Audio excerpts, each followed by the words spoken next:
the activities I do online every day. First, by optimizing online time wisely, such as learning and expanding knowledge, taking online courses and tutorials to improve skill and knowledge. Second, helping others, especially parents, when they need help, such as cooking and cleaning the house. Third, entertaining yourself and relaxing, such as watching a movie and listening to music to relieve stress and have fun.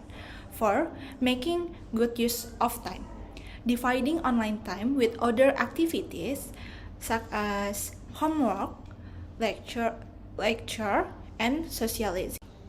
Part 1, number 2. The job I want in the future is to become a company owner and become a successful independent woman, because building a business from scratch and achieving success can provide a sense of satisfaction and pride in myself. And I can create job for others and make a positive contribution to society. Part 1, number 3. Point 1, pressure on natural resources. Point 2, social and economic inequality. Point 3, pressure on infrastructure and public service.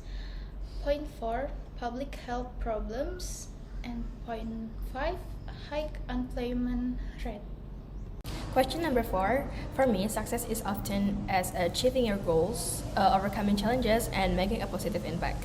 It can involve recognition, financial security, or personal fulfillment. Or failure for me is a view as not reaching a goal, experiencing a setback, or making a mistake. It can be discouraging, but it's also a natural part of learning the process. People who view failure as a learning opportunity tend to be more successful in the long run. They focus on what they can control, learn from their mistake, and keep moving forward. Question number 5 for me is focus on proactive health by prioritizing my well-being. I make sure to stay hydrated, eat nutritious food, and get some light exercise each day. For me, it's all about taking care of my body. Second, empathize balance. I find balance is a key. Staying hydrated, filling my body with a good food, and incorporating some light movement helps me feel my best. The third is highlight self-care. Taking care of myself includes staying hydrated, eating a balanced diet, and fitting in some light exercise. Plus, I avoid that could harm my health. The last is water, healthy food, and some movement every day keep me feeling good. Avoid anything that might set me back. Part 1, number 6. My interests and hobbies since junior high school are volleyball.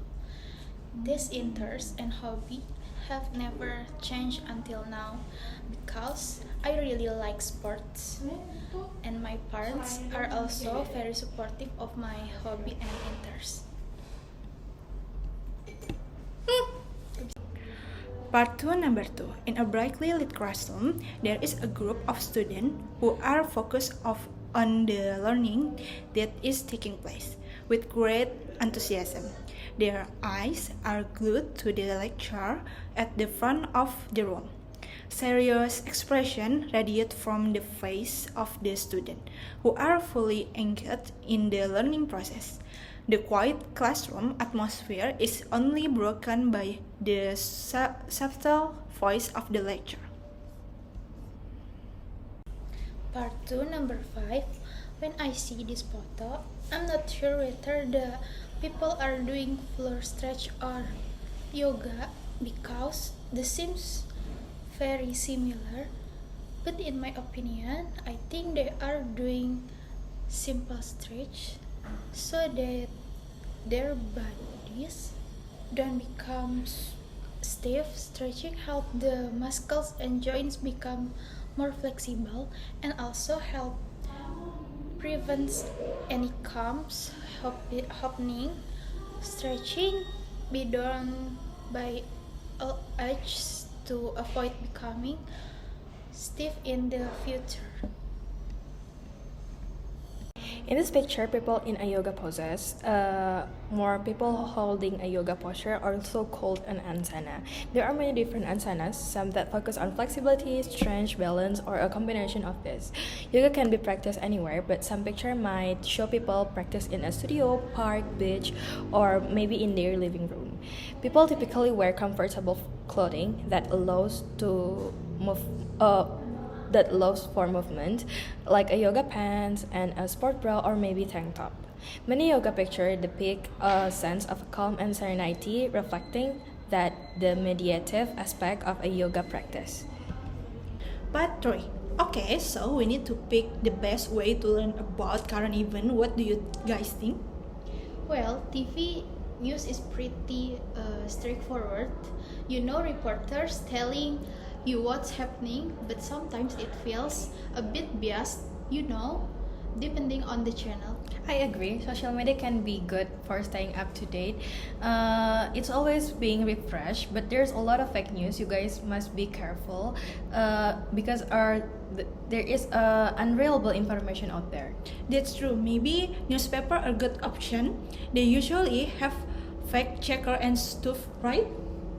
Yeah, newspapers can be good for in-depth articles and analysis, but honestly, I don't always have time to sit down and read a whole newspaper. How about friends and family? They can share interesting articles and they find on social media, or you can trust them a bit more than a random social media post. That's good point. But maybe they wouldn't be interested in the same current event as you, or they might not be that informed themselves. So, what do we do? There's no perfect option. Maybe the best way is to use a combination of these sources. We can watch TV news for breaking stories and then follow up with the newspaper articles for more details, and maybe check social media to see what people are saying. But be careful what we believe. I like that idea. And talking to friends and family can be a good way to discuss different perspectives on current event too. Yeah, that sounds good. So, news for breaking stories, newspaper for in-depth analysis, social media for following the conversation but being critical, and friends and family for discussion. Perfect. Let's do it that way.